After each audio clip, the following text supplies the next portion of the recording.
Visitors from outer space. They crash land without warning and can lie buried for thousands of years. Oh my God!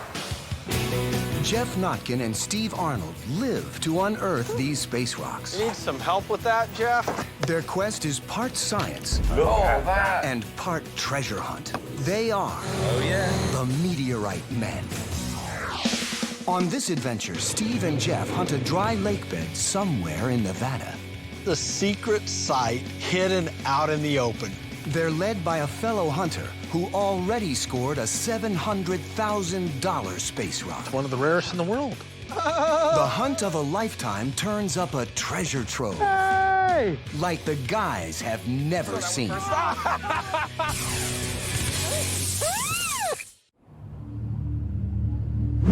Boy, you have to be looking for this place. We have a very good map that shows, well, I was going to say it shows everything, but there isn't really anything out here.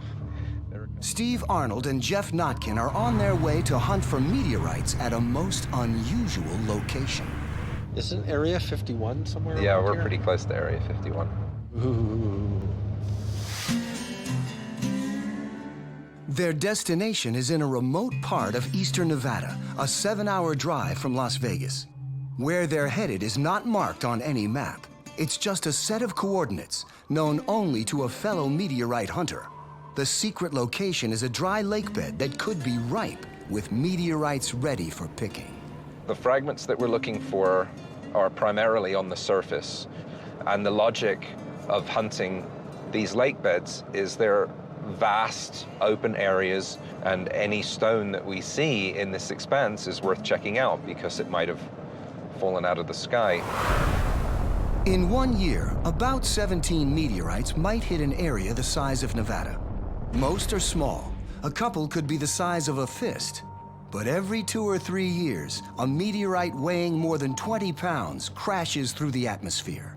Steve and Geoff are hoping they can find one of these big space rocks out on the dry lake bed. We're out here to find as many as we can and as big of ones as we can. The guys know how to find big meteorites. They teamed up to hunt more than a decade ago. Geoff is a science writer with a passion for space rocks. Steve's an expert in tracking fireballs that have just hit Earth. Today, they're sharing information with another meteorite hunter and his trusty companion. The meteorite fragments that hopefully are to be found on this lake bed are from a new meteorite. It's a new discovery. It was discovered by our friend SONNY CLARY. SONNY CLARY hunts meteorites with his buddy, Bricks, a German shepherd who digs meteorites too. SONNY CLARY is one of my best friends. He's a phenomenal meteorite hunter. He's an EMT and a fireman in Las Vegas, which also gives him a lot of free time. And his unusual schedule gives him lots of time for meteorite hunting. And SONNY is a dry lake bed specialist. This country is desolate, dry, and remote. It's no place to be going solo if you get into trouble. But SONNY is a low-tech hunter. He's scoured hundreds of miles on foot. I've always spent my time outdoors, hiking, walking, backpacking. From there, it went crazy. Not too many people have what it takes to go out and spend 8 to 10 hours a day in the field and find nothing. The heat, 120-degree weather or freezing weather. So I'm out there by myself, and this may go on for months. SONNY's the first to find meteorites on this dry lake bed. To protect its scientific value, he's keeping the location top secret. But he's agreed to let Geoff and Steve in on his find. A couple of years ago, SONNY made an amazing discovery on this lake bed, and he told us about this discovery and invited us to come up and work with him at the site, which is secret. Nobody apart from SONNY and ourselves even know about it, let alone where it is. Let's go. Let's go. Yeah, Bricks. Come on, buddy. This is a secret site hidden out in the open. It would take us years to find a spot like this, and it's just amazing. It's hidden in plain sight. A few thousand years ago, This part of what's now Nevada was deep underwater, a place called the Great Basin. It must have been a spectacular place thousands of years ago. The hunt starts at location number 1, on the edge of what was once a massive lake. It's now barren and as flat as a tabletop. Meteorites that fall here should stand out like a cue ball on a pool table. The area in which we're hunting is just a small portion of the entire lake bed. When I say small, it's still 3 miles wide and 10 or 12 miles long or something like that. It's huge. It looked to me roughly the size of the island of Manhattan, which would be quite a big area to search. The target rocks will be attracted to the magnets on their walking sticks. These particular meteorites we're looking for are stone chondrites. They have a little bit of metal in them, and so they have a little bit of rust. We're looking for fragments. Unlike a freshly fallen meteorite that would be burnt and black, these have rusted and have weathered.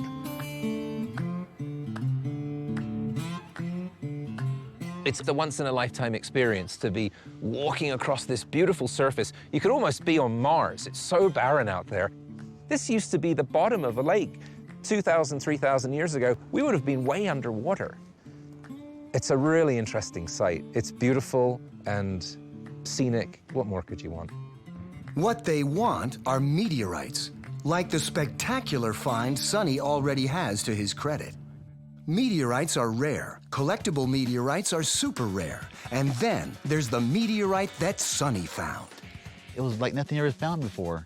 It was by pure luck, just happened to be walking and found this black rock. In 2004, SONNY found a carbonaceous chondrite, a meteorite rich in carbon instead of stone or iron. The meteorite that SONNY found, this carbonaceous chondrite, is so exceptionally rare. It's not just from a collectible standpoint, oh, I have something that no one else has.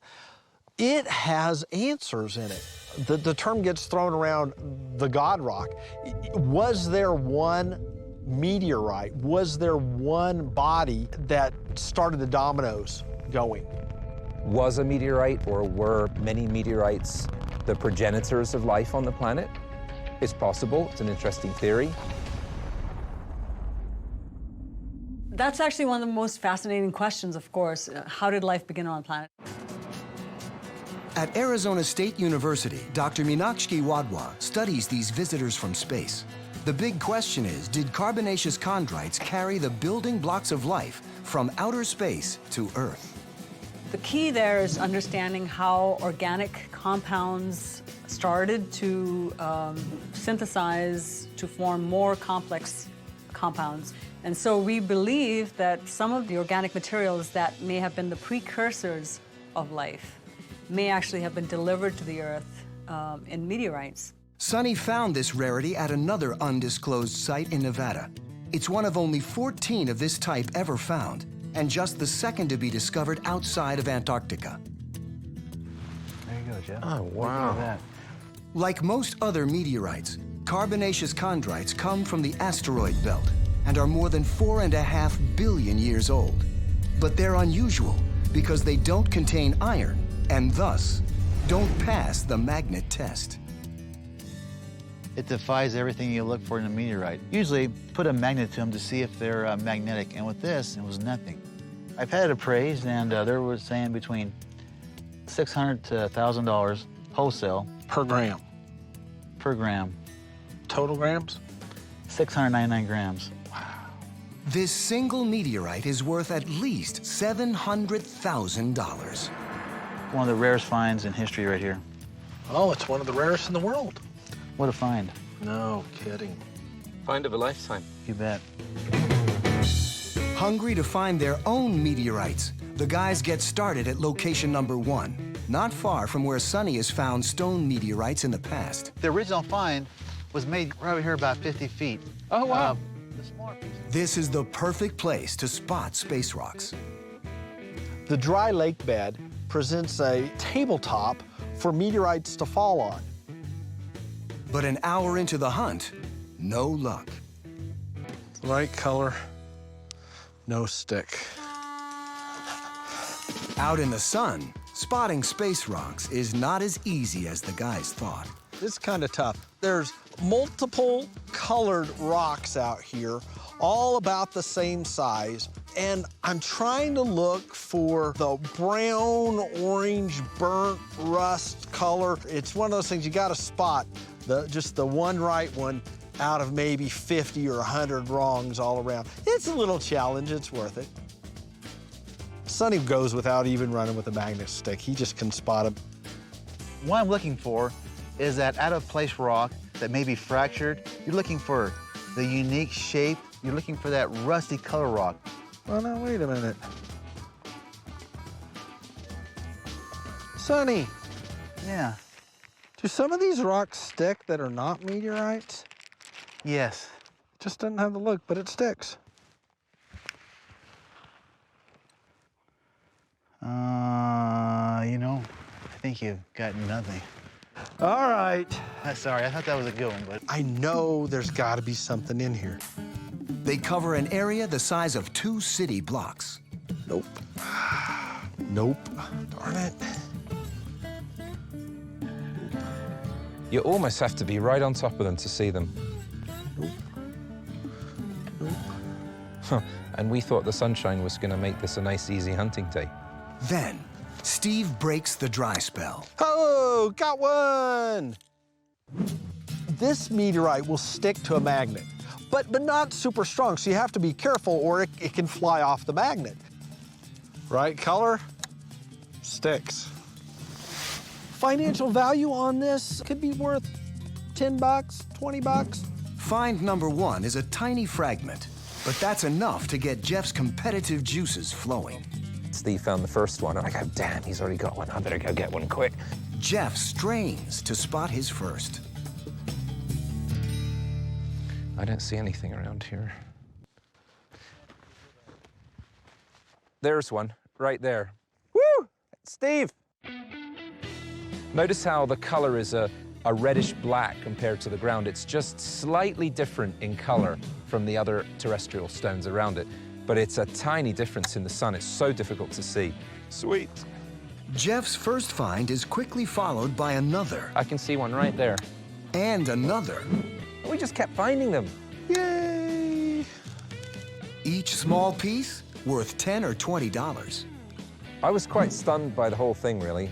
Whatever the meteorite fragments lack in size, they make up for in numbers.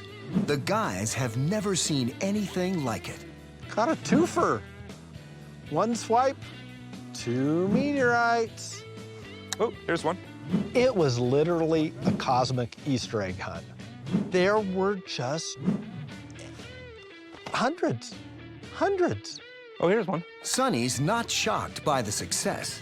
Over the last few years, he's done quite well in this area. He's probably sitting on $5,000, $6,000, $10,000 worth of rock.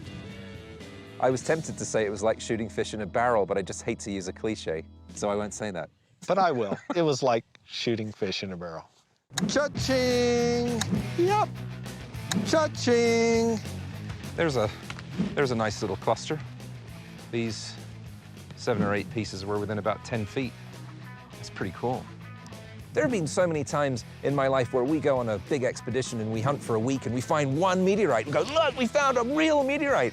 And I had a pocket full after about an hour. So that's not too bad. That's about an hour's work. Now that we're doing a little better after a very slow start, a very discouraging start.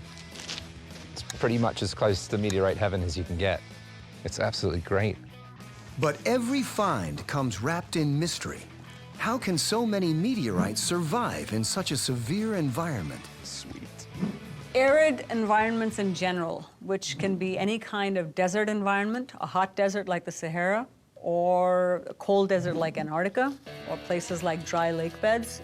Arid environments in general are very good for finding meteorites because they preserve the meteorites. If you minimize the amount of moisture that interacts with these rocks, you can actually preserve their original composition better. And so dry environments in general are very much better for meteorites. Yay. One mystery is solved, but another remains. Okay, here's a good one. There's a bit of a mystery about this meteorite, and we hope that our work out here on the lake bed might help us solve that. We don't know if the distribution of fragments on the lake bed was caused when the meteorite broke up in the atmosphere and scattered pieces across the lake bed, or if it was one or two large pieces that crashed into the lake bed and terrestrial effects caused those larger masses to then break up into many pieces. To answer that question scientifically, Geoff would normally mark all the finds and map out a strewn field. The definition of a strewn field is a zone where numerous pieces from the same meteorite are recovered. A meteorite breaks up in the atmosphere, inertia will carry the big pieces further. So the strewn field will have small pieces at one end and bigger pieces at the other, in general. I would estimate there'd be a 200 to 300 pound mass still buried out here. But the true trick is locating it. I really miss the rock hound. Oh, yeah. It can almost go without steering, so we could just set it and Geoff could look off one side, I could look off the other. This would be absolutely the perfect place to use it. It travels at 15 miles an hour, which is just a really good pace. It has excellent visibility. You can stop it anywhere, jump in, get back out easily. It would be perfect. But this is Bureau of Land Management jurisdiction, and it's a very fragile environment. They have rules and regulations. Vehicles are one of the things that have to stay off of here. Yeah, we want to find meteorites, but we don't want to destroy the environment while doing it. So we're doing it the old-fashioned way and hoofing it. It's late in the day. The guys have to fight the sun to spot the meteorite fragments. This sun is killer. Shadows are getting longer. The last minutes of hunting are getting more and more difficult. It's so hard to explain the subtle distinctions that these rocks have. It's kind of like explaining what apple pie tastes like. You just got to experience it yourself. I think my pupils are so constricted that it's hard to see. I don't know if sunglasses would be better or not. Too late, my sunglasses are too far away. The sun is so strong on the whitish surface of the playa that you just can't see a damn thing. I think that the point here is there's only one angle at which you can see them. You've got to have the sun to your back, and you've got to catch them just the right way. And then there's that tiny hint of orange that's different from the Earth rocks.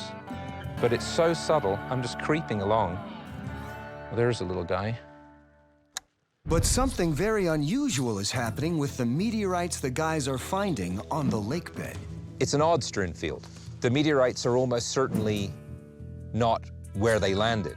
The guys suspect the meteorites are actually moving. Why? Because Sonny keeps finding more meteorites in areas he's already hunted. Here's another piece right here. Hey, Geoff, here's a little piece.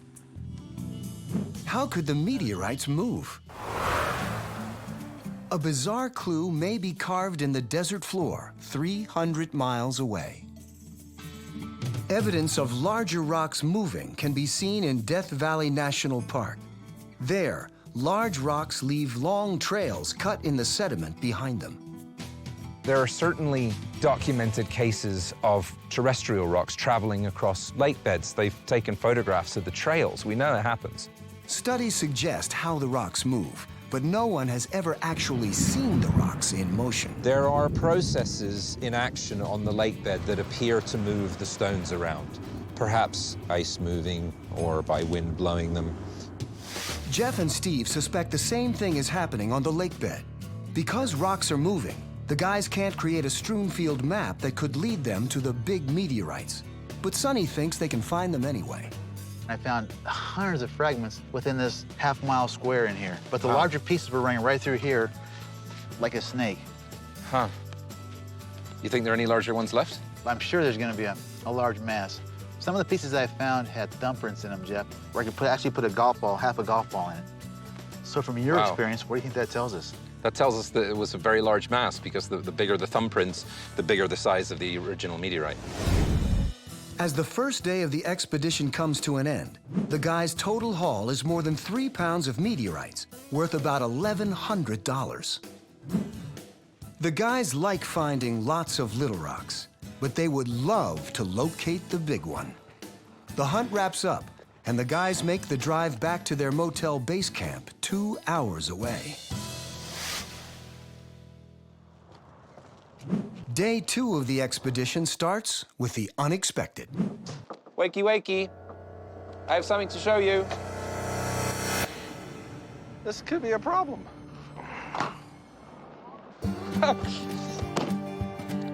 Oh, my side's done. The weather could be a real problem, but the guys are determined to hunt meteorites. You're in 2-wheel drive. Yes. Might want to switch to 4-wheel drive. The strategy today is to make their way along a trail where only ATVs are allowed, to location number 2, a different part of the lake bed where they suspect the main mass of the meteorite fell. There's less snow here, but the wind is picking up. When we got out to the lake bed to start hunting, it was way below freezing. And that was without the wind chill. Ow! Putting my head in this helmet is like squeezing a melon into a matchbox. Okay, guys, I'm ready when you are.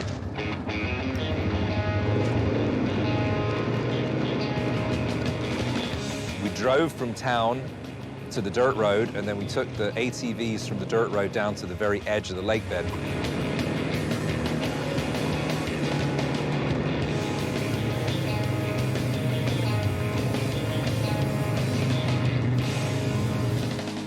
Then we had to leave all the ATVs, and then we had to hike in several miles in the cold.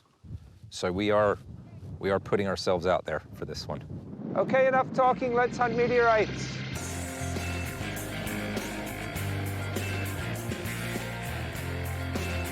Within the first 15 minutes, Hey! Steve gets a hit. Hey!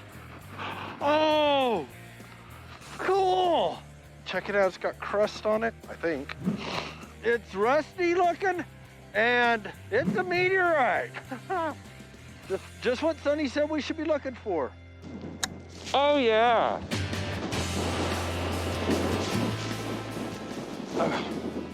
Nice. There's a decent-sized piece. That's the largest piece that I've seen so far today. And look, there are 3 more pieces right next to it. So this piece was here, and then look, that's one, and that's one, and that's one. Meteorites completely untouched by human hands. Here's one right here.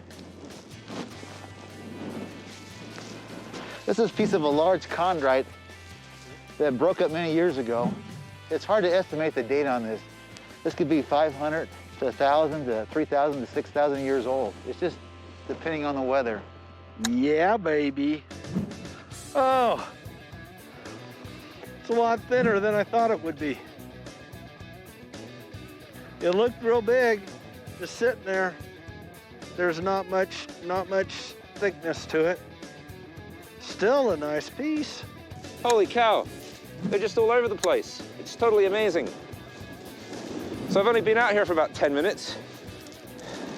I already found all these. I expect Steve and Sonny have probably been doing quite well also. I've been hunting for 17 years. I've never run across a situation like this. I may never run across it again. Just a fragment, but it came from way up there on the other side of Mars. How cool is that? And it likes my magnet.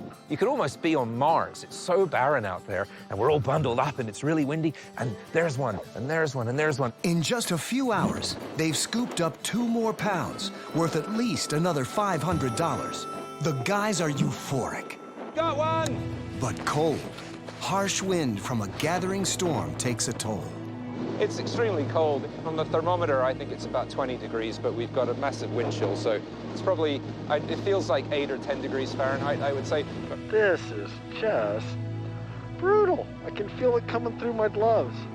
It's gotta be like 5 degrees with the wind chill. Boy, am I glad I packed my heavier coat, because it's cruel. The mountains around the lake bed form a wind tunnel, and gusts soon top 35 miles per hour. there's no place to hide. We got to witness the wind on the lake bed effect firsthand. And after being out there for a few hours and being buffeted, I could completely imagine how that wind could move meteorites around the surface. The wind was brutal. It was so cold, I actually was just a little worried to be out there, because if someone got in trouble, we'd have to carry them back. There's no help anywhere near.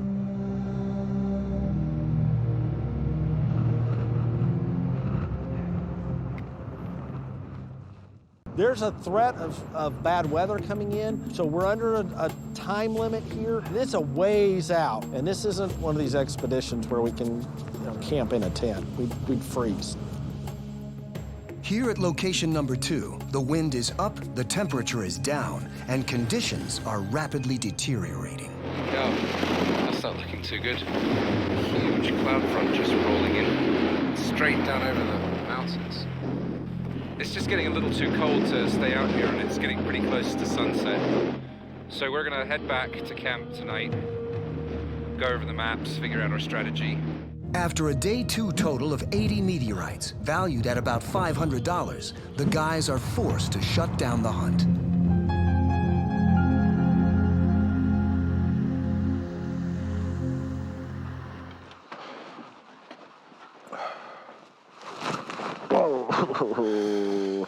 Well, at least we found some.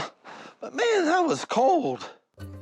The guys think there's a big rock that's related to the small fragments they've been finding. They're eager to look for it out in the middle of the lake bed, but the weather has to cooperate. Supposed to warm up tomorrow. Let's give it another try. Yeah, I've heard that before.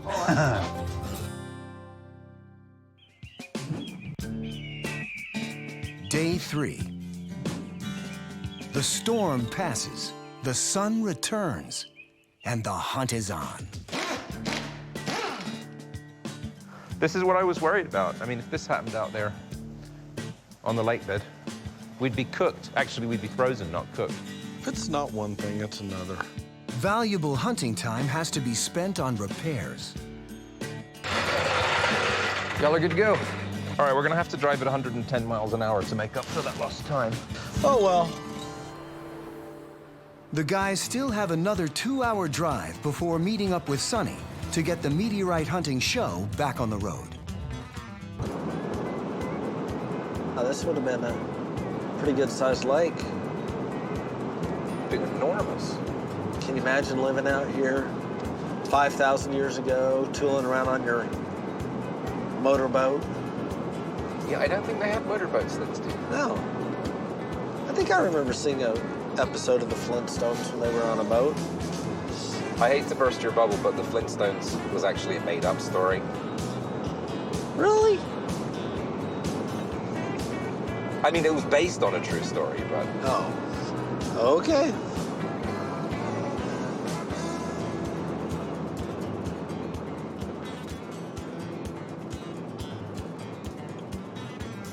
Hey. It's nice of Sonny to wait for us. Not another one. Yet another flat, more repairs, and more valuable meteorite hunting time lost. We were lucky we discovered the flat before we headed out of town. You need to train your dog how to operate a lug wrench. Can we go hunt meteorites now, please? Okay.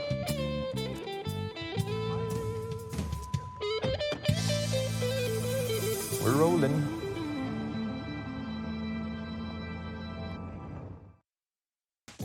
Location number 3 is at the center of the lake bed, where they think there's a big meteorite.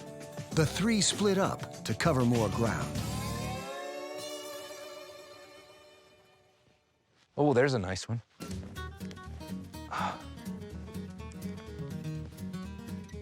Pretty. Oh, I like that. It's a cool shape. There we go. All right, let me find a bag for it. The guys are at odds on the possible age of the fall that left these mysterious lake bed pieces. I would guess that this meteorite is probably a couple thousand years old.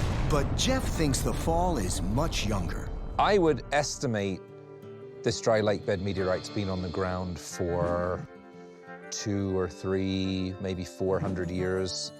It shows some weathering, but if those meteorites had been on the ground for thousands of years, I think they would have almost completely decomposed by now. Only a closer look in a lab can make the final determination. Ah, cha-ching. This one's got a little bit of remnant fusion crust on this edge up here. It's smooth and a little rounded, but down here it's a little more rough. So that's probably a little piece of the outside. Geoff finds something puzzling about the appearance of these meteorites. Typically, when we're out in desert environments looking for meteorites, we're looking for black rocks, and they're black because of the fusion crust. That is a thin rind they acquire when they hurtle through the atmosphere, burning at tremendous temperature. Something about the fragments out here is a little different. Whatever it is has caused the meteorite fragments to oxidize in an unusual way, and they have a kind of reddish, almost brick color to them, not the black that we expect. Oh, there's a nice one. That's got a really cool shape. Oh, it's a heart-shaped one. Well, kind of. Steve, Geoff, and Sonny spend hours hunting for the main mass, a piece that could be as big as a basketball. And one right there. There's nothing like putting your magnet stick down and coming up with 2 meteorites on the end of it. 2 for 1. The small meteorites are plentiful, and despite no really big finds, the hunters are downright giddy. Oh, wow, there's a whole bunch of them together. Yeah, well, look here's at a 'em. nice one. Yeah, look at them. Wow, that's pretty. Pick it up. Yeah, look at That's pretty. It's Look at out. these here. Oh, oh, I saw that one first. Oh, give me that one. Give me that one. Look how big You this just one got is. a big one. I came I and saw called that it. first. No, I called you over to show you. You are so mean. I want that one. Want to hold That it? should have been mine. No, I don't want to hold it. I want to give it to me. I saw it first. See how grateful we are? Sonny invites the meteorite men out to his secret spot, and then we start complaining.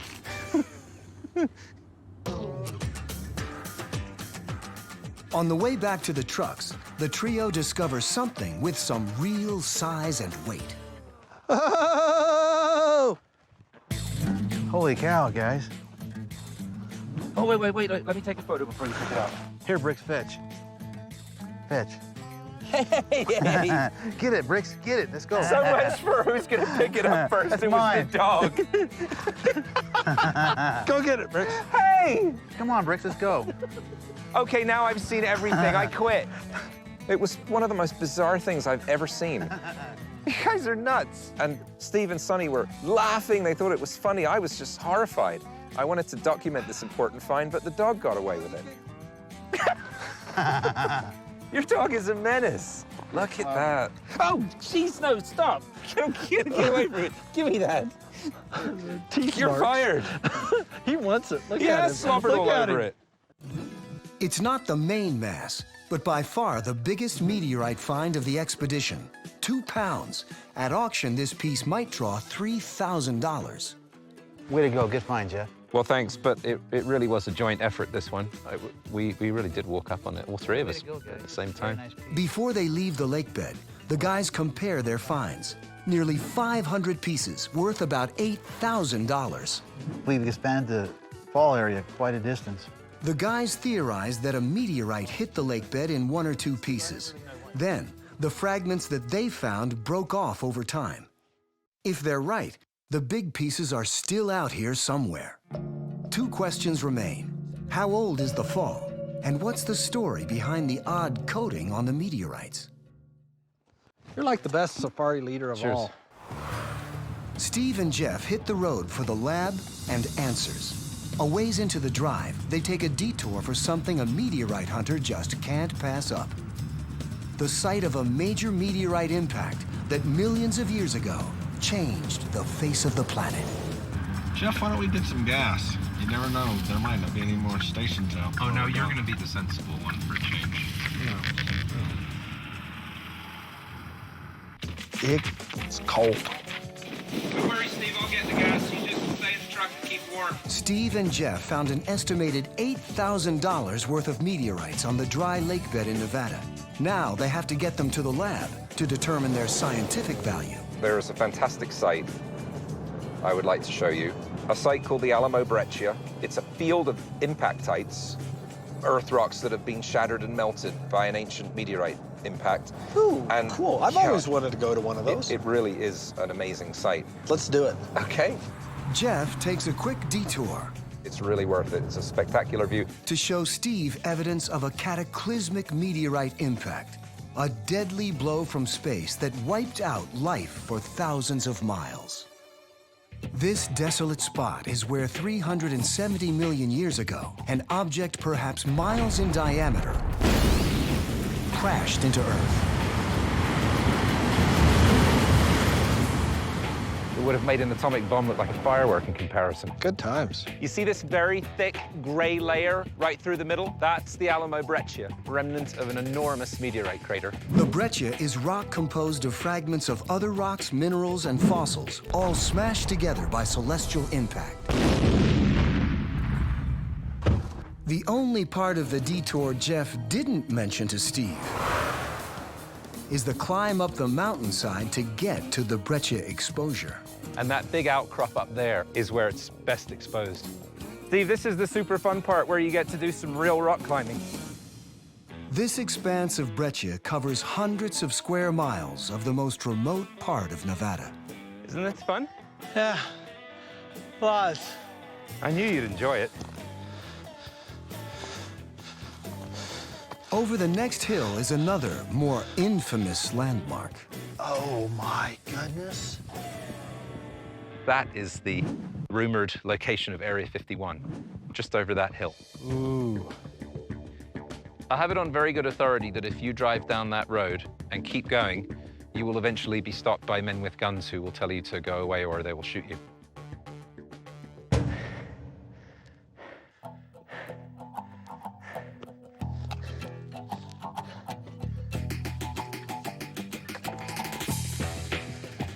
Whew. How's that for a climb? This is it. We're standing on the Alamo Breccia. This is the footprint of a gigantic meteorite impact. There are no meteorites left here, but look what they've left behind, this beautiful multicolored rock. And all these different colored elements in here, white, black, gray, are fragments of different rock layers that were broken up by the meteorite impact and then fell back down, were further mixed and distributed by tidal waves that followed the event because the meteorite plunged into water, went right through the water and into a coral reef. Man, what if there was another asteroid out there? If a meteorite impact on this scale was to happen today, probably millions of people would die. Scientists know these cataclysmic events happened with greater frequency millions of years ago, and they can happen again. Meteorite impacts on the Earth's surface are a fact of our existence. There has been a huge decline in the number of impacts that have been happening on our planet, but they're still happening. And in fact, the probability of an object the size that killed the dinosaurs, that happening again is something like once every 100 million years. And so that will happen again. An event like that will happen again.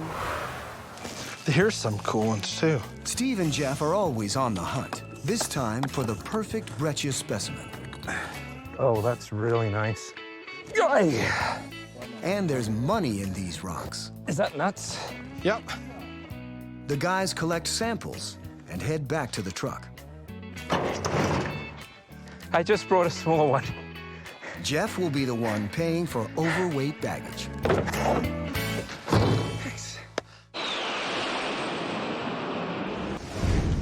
You need some help with that, Geoff? In its raw state, Geoff's 30-pound piece of breccia looks pretty much like any other rock from the mountain. Don't strain yourself or anything.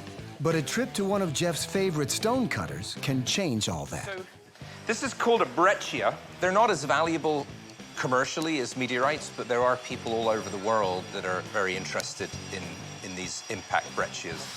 I would say a big slab that big with a polished face might be worth $500,000 for each half. 500,000? 500 to 1,000 for each piece. Before the rock will be worth that much, it has to be sawed in half without reducing it to gravel. I just noticed there's a big fracture on that face that I didn't actually see before, so I hope the whole thing doesn't fall apart. nervous.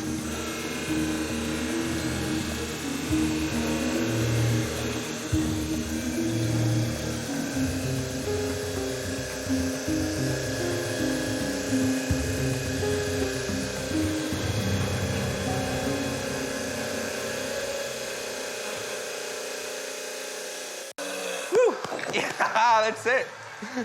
Nice. Wow, that looks amazing. Look at that.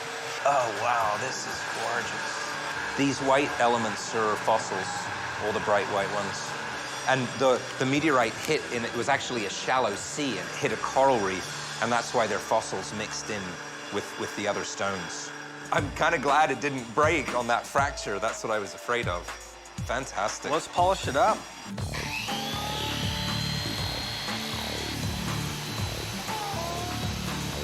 Once the breccia is polished, the mix of rock, coral, and fossils is clearly visible. Oh, this is fantastic. What a gorgeous piece. How much is this worth now? I'm gonna keep it, but if it was to be offered on the market, maybe $1,000. Wow. At least 500 to 1,000. Wow. A little gloss, and it's showroom ready. Oh, wow. Oh, that's really stunning. Wow. Okay, now it's worth $1,500. We got places to be. Okay. Thanks again. We really appreciate it. You're the best. Thanks See a you lot. next time.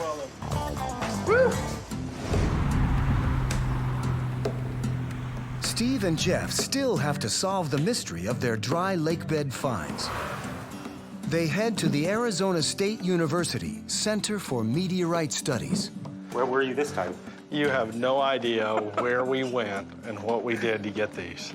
They're carrying hundreds of space rocks and two big questions. How old are they? And how did the big meteorite break up? Those all meteorites? Well, not exactly. It's a spectacular haul.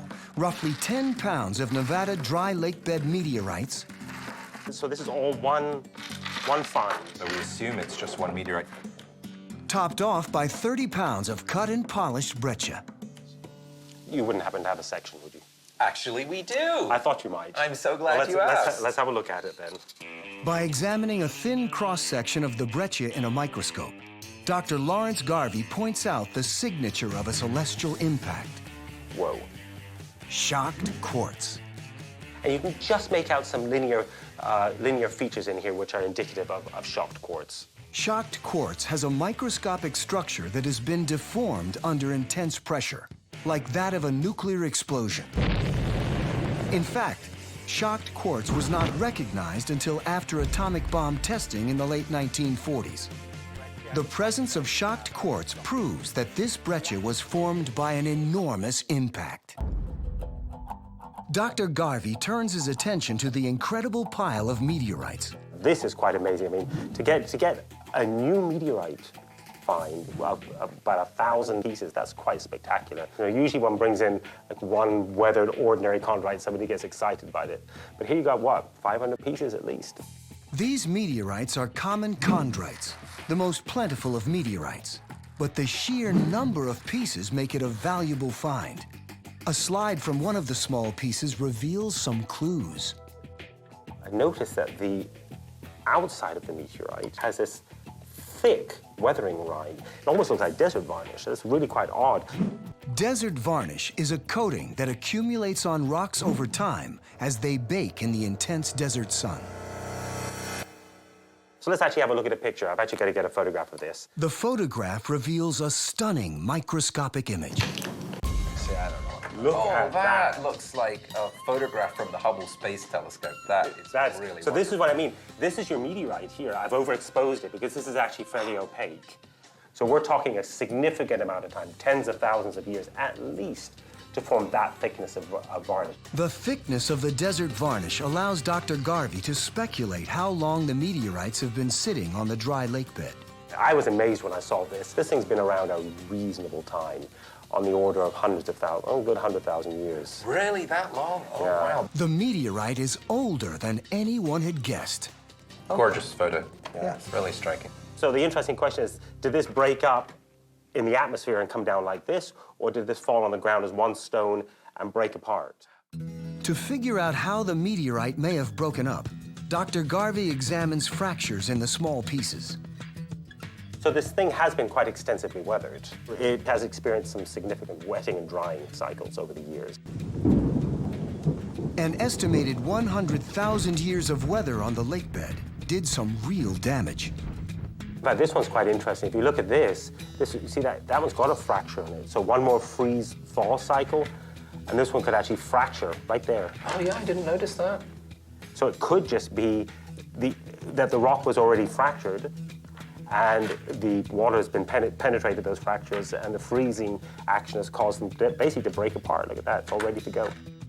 So by studying this one fragment, we can kind of see the process in action. It's indicating that it's breakup on Earth after the fall. Dr. Garvey confirms what the meteorite hunters suspected. A meteorite most likely hit the lake bed in one or two pieces. Over thousands of years, larger pieces weathered and broke off into fragments, only to be scattered across the dry lake bed over time. The main mass, or biggest surviving piece, could still be out there. When we have the opportunity to meet and talk with Dr. Garvey, we really learn a lot. We're meteorite hunters, we get out and find rocks.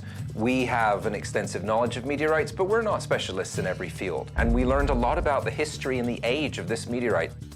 We found out that the rind on it wasn't a fusion crust rind, but it was desert varnish that had built up over the millennia. We're talking in the tens of thousands of years we found out that these things have been out there. So it survived the last ice age at least, and they were still in condition for us to find them, be able to bring them in. So Steve, Grand Valley, new Nevada find? You know, I'd say they're probably a buck a gram pretty easy, maybe even $1.50. So, if we got 4 or 5 kilos here, that's Not too bad. $4,000 or $5,000. Easy. Add to that their big find, the 2-pound meteorite. It alone is worth about $3,000. Grand total on the Nevada dry lake bed hunt, $8,000. Good day's work. No, not too bad. All in all, it was a great trip. It was successful. The meteorites that we found contributed in their own way a small bit of new information to the body of knowledge that exists in meteorite science today.